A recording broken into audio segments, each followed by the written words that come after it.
Hope is a thing with feathers that perches in the soul and sings the tune without the words and never stops at all. Yamna waraba, thamoy sontharaba, pukning wakhal pumba kimlaba matamda, sayring asi hanjin paakibani. Hope haiba wahay sida thazaba thamladuna. Chawraba punsigi bhar pumba, hope haiba, pikraba, letter mari khaktana punsilaga semba, wahay macha sina puhankibani. Kuirabagi wani, ngasidagi chahi ahum mari hairadra, kauthokpa mikupsu yawrakle. Hauzikti mayam adu haukre, adubu sayring asidi, adumak khoidari. Yamna hena pamjaba ama adumak oiri. Ngasi ikhang khanghaudana, wakhal sida, sayring asigi lines khara, khanglak libasisu angakpani. WakhaL asi khana thoibi, makhoigi department ki, balcony machaduda famduna le, ningtham tha matamni. Chawraba university adu uwana pik thana haubana, nungsa kaya phangde, matam pumbada urumda langduna leibani. Department ki second floor da leiriba balcony macha asi satra mayamge favorite spot ni. Phampham su thai, chair khara ningthina sem saraba manalei pambi kharasu gamla da khili. Nungsa ningthijana yeiraba maphamduda thoibi mamai onsenduna leiriban. Nancy tapna changle, thoibi bu khanghange khana changlakpani, adubu ma thoibi ubada nokthore. Kaino, nungsabu na may niyaridubo, nang bahudong olabo. Thoibi tumin layo haibagi mawongda, kudombi na chinbalda thami, aduga mamit uishinduna, adumakle. Nancy nakalda, chair ama chingsinduna famlaga hai. Sunburn dawrani haibani. Tausan, lahangano swaida. Kay lining ino hujigbo. Ethena lay rembi. Is, kari karambalan jaw lege. Tumin layo hai minensia, wangang kanoba, ay ngahagto uige haiba. Uyo, mahagtang ngay, professor and dyan na pa konsirak toba, ay nangwanda hai gen lagbani. Thoibi mamit uishilambado pang thore, aduga Nancy de yeng, kay thabag kino haibagi mawongda. Nancy sukumlai, wamakha taraduna.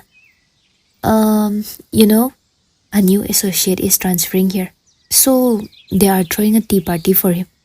Kiam chaun to duino khangde, but everyone is thrilled. Si hairaga, konjel du taptharaduna, chirol tawrei. They said he is handsome. Not just handsome, but godly handsome, oddly handsome. Thoibi Nancy da khangyeng yengi sukladuna. Joy, taningde.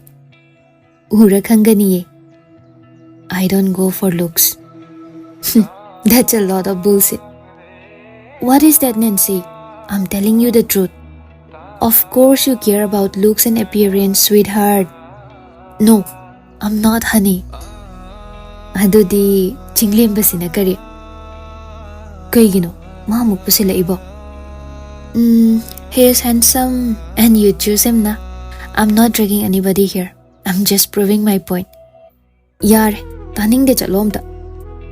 Masak phazaba nupa ama koisilaga is sakki waghandi ka gaidana. Nancy, I accept him because he is a good person, you know. Thoibi ki mataw tamladuna, Nancy ngangi. I accept him because he is nice. Nokjaningdra. Nang ko nang sangag yay base yam yetle. Yare se hokalo jasi nang book review ki ngasi samitong ni haidai ne. Taw kre nga sai na. Ay di haramdaba, nabuk patte na. Nang nakoy chachatana layraga, amaga amuk. Such a social butterfly you are. Hojiksu party magi pau pura laisen. Overhype oiraga masak phazay na khara taba dayraga. Ibema, yare, ay na exaggerate to bani phazay do. Kaybo, ho phazay do, hay na de hayba, ay na hygiene ba kanga ba? Adobo wam de hay ni. Handaki associate se khara sathi haidan. Aduda sum aisu cool and calm domineering male character ma bhab na sagat ban. A tall, mature man with a strong, imposing presence. And his mannerisms be like, when he walks or stands, his hands will always be clasped behind his back. Uff. As. Hi, Ibema, Ibemo, Taibema, Yare. Come out from your delusions. Ko, lag doise, Ozani. Matrimonial site ming chalakpanadi. Is, masaksiga. Nangamane, what part ki wari baba do kra lepo. Lepo ko, yadre, los oire. Manga banganga moire ko na. Asi haina thoibi hogatlaga, balcony adudagi thogle.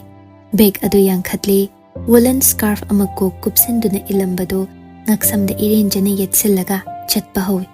Nancy su chenchat chatuna inare. Nancy se mahausadagi hauna, asumna unreal world amada tauduna leibasi pamgal. Yamna practical oirabi thoibi gadi chanade. Thoibi di MBTI da S type ni. Oiroidaba wadi ma khande, khaningde. Oiroidaba mangsuma mangde.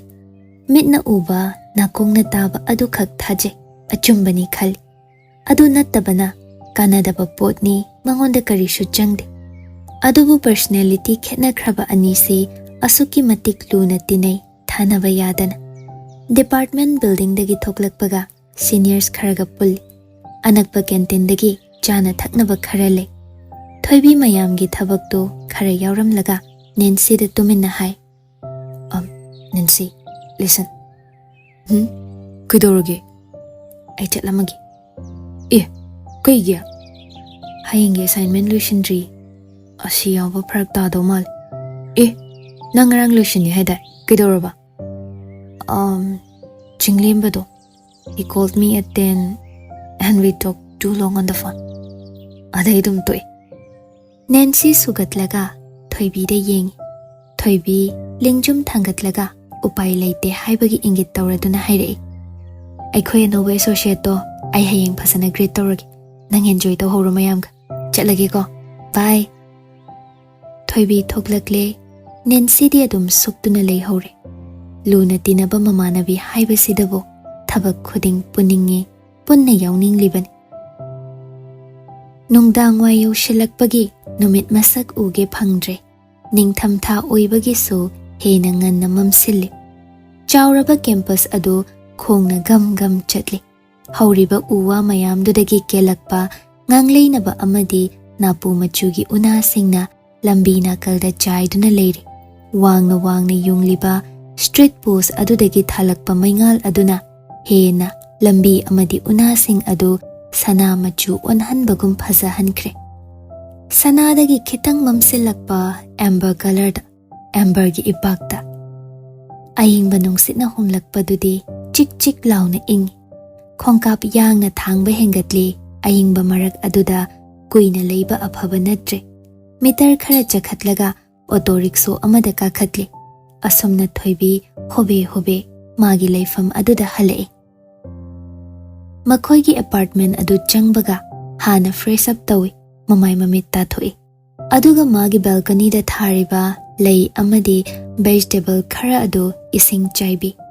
Ingbana maram oiraga yamna wana hauribani pambi singdu.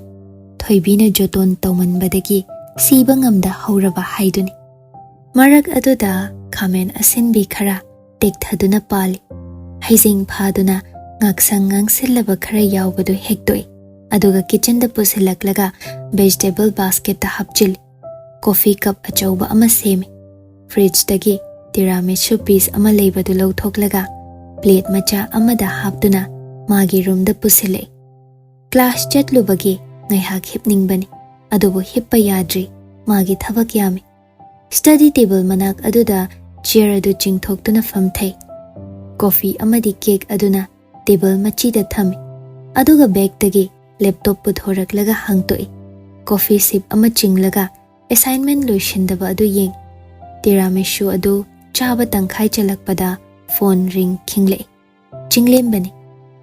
Hi, kidoino. Assignment tawri nangdi. Park dalay nangsulao. Evening work chatminasi.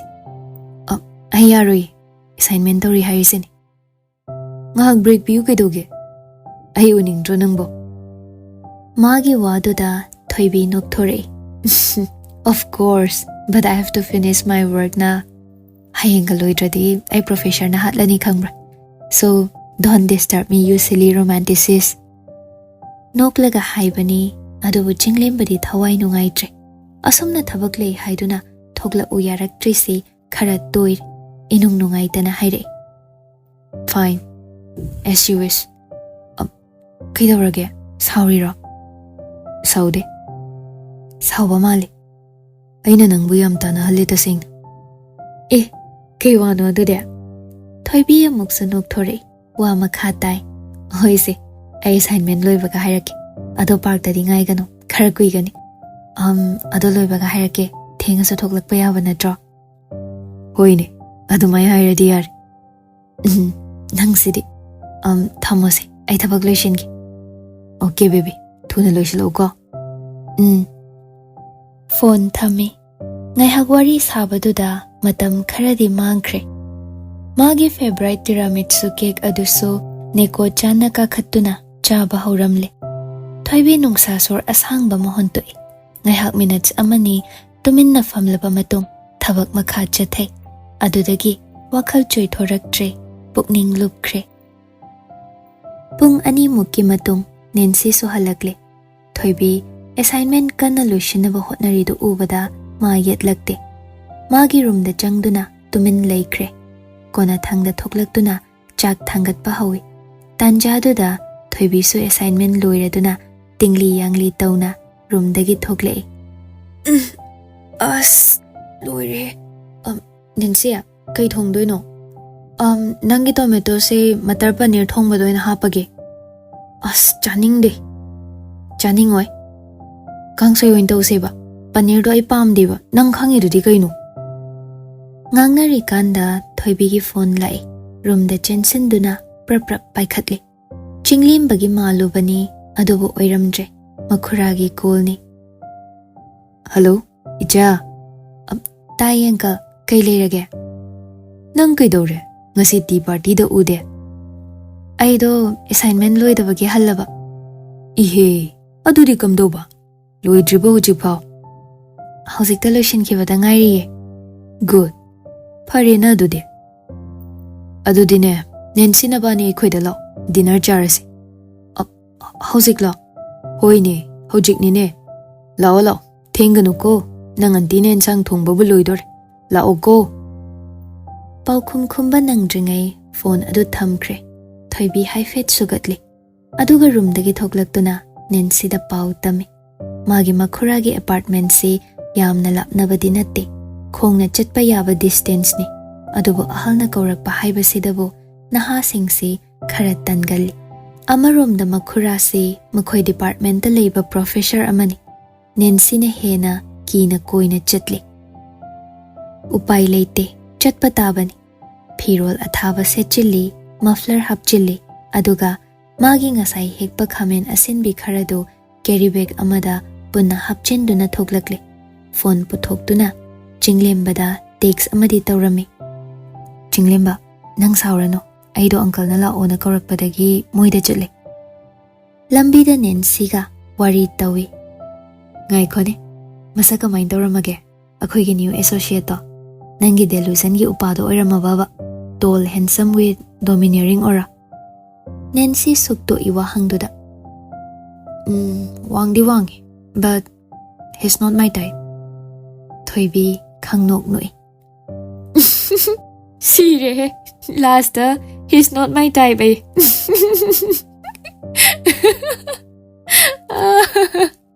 Nok noi bema, aina sagat lurisiga. Kaino, yam thibro haise. Kay haidoino khangdi, thibadi nati, phasabasu nati, an average one. Ado khonjel di phase, ngauraga tai ai. Ibema, nang se kamai dawne. Masak phasaram da bairaba, khonjel da mukhop sagat lise. Asing ba haibani kaino. Kainom da ngaudradi iya da braba nangbo. Tara khangni. O khangzaning dre ko. Masaina masak. Hozikna mu khonjel na. Masak tu dine aina udringai sagatpa. Khonjel sina taraba matung hairpa. See the difference, lady. I don't care. Asumna wa ngangna makhuragi apartment yusilakle. Pungdi mapan khar hele adubo night life na hena uba phangba sitin athengba achikpagi mami uba phangdre. Third floor du da ka khalaklaga calling bell khingi mandom chana thong hangle. Icha sing yori edana jango ingbana boloiramani tawrise hitar thari bani manakta jangaga ngahak phamu. Nupi macha ani do janga aga living room gi sofa du da phame.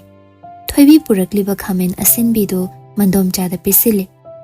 Auntie se aima kaino sidia tomatoes ne aina thaba do yam pali handa.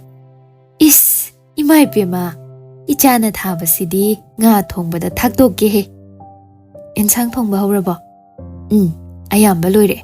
Nga toiba thongu hairi. Adu khaktang ngairi. Kai lege ngasi sa.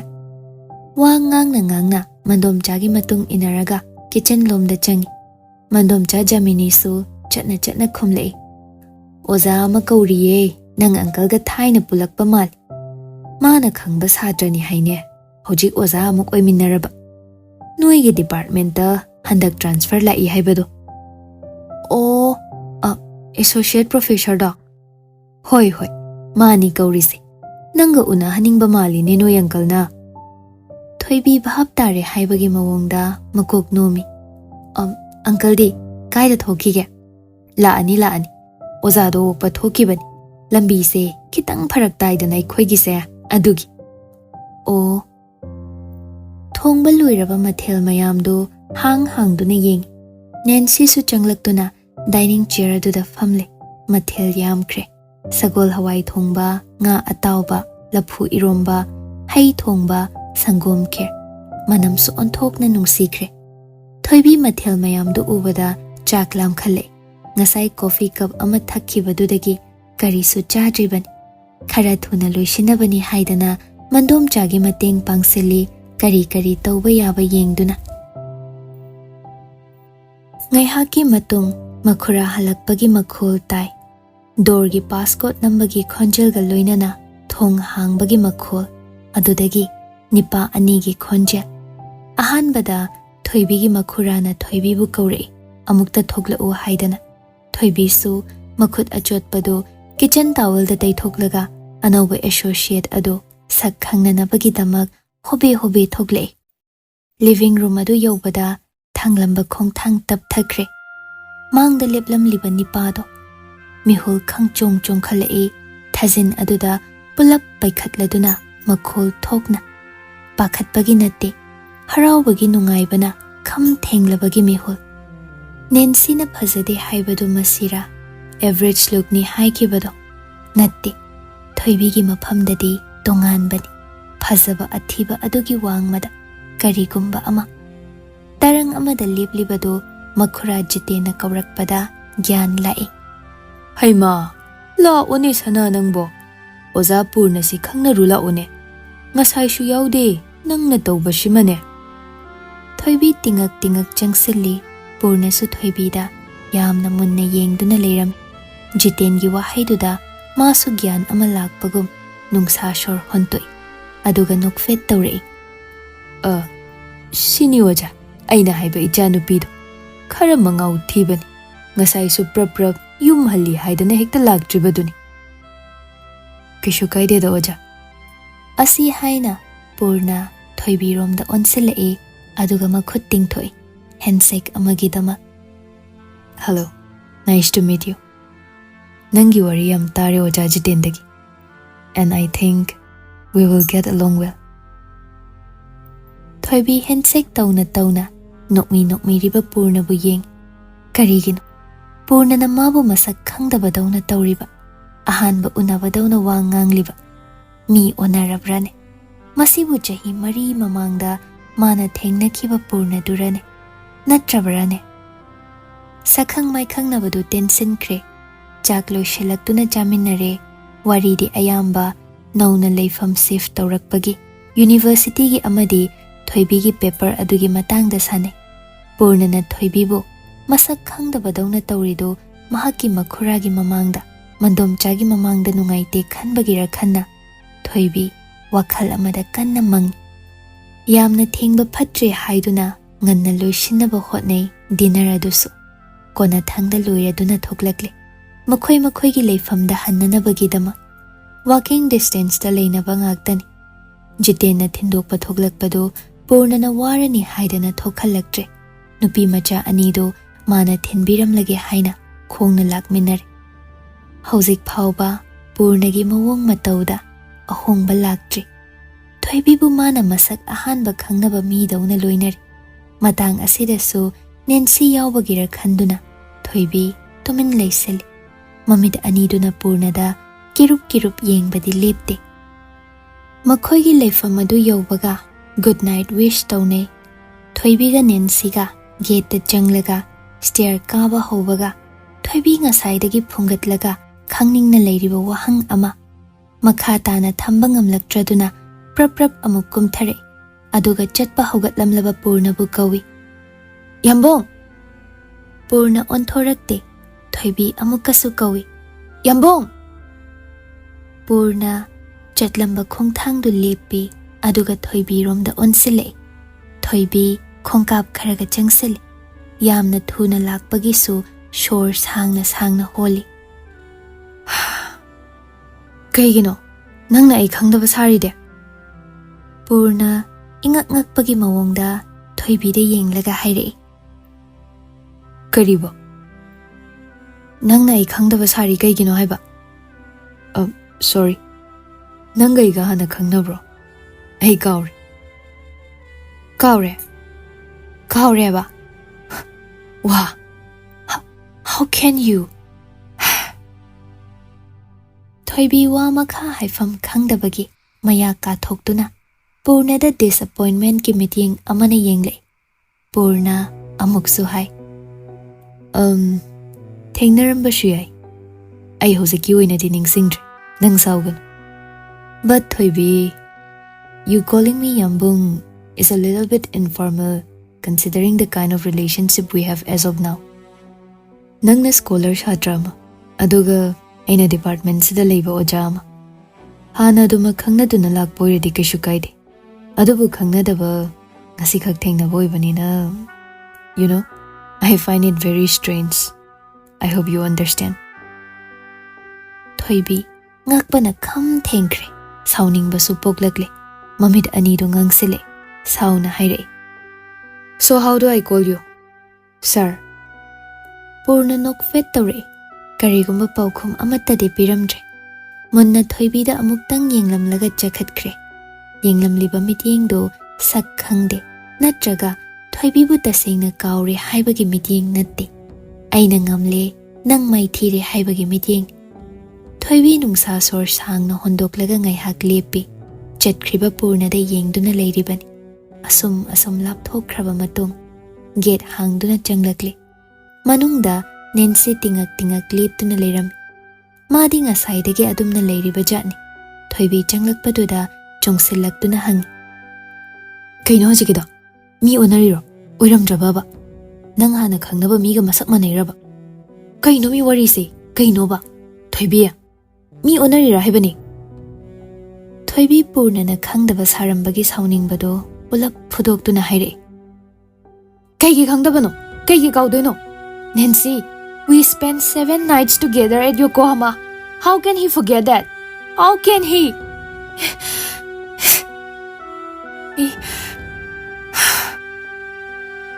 Nancy maya karaga staircase to the fam thakre. Thoibi sauna makhong kanna thangladuna stair kakhatli. WakhaL da tarai Purnagi khonjelda Emily Dickinson gi poetry adu. Hope is a thing with feathers that perches in the soul and sings a tune without the words and never stops at all. Hope haiba uchek asi leiridabu kaigino Thoibi nangna wariba.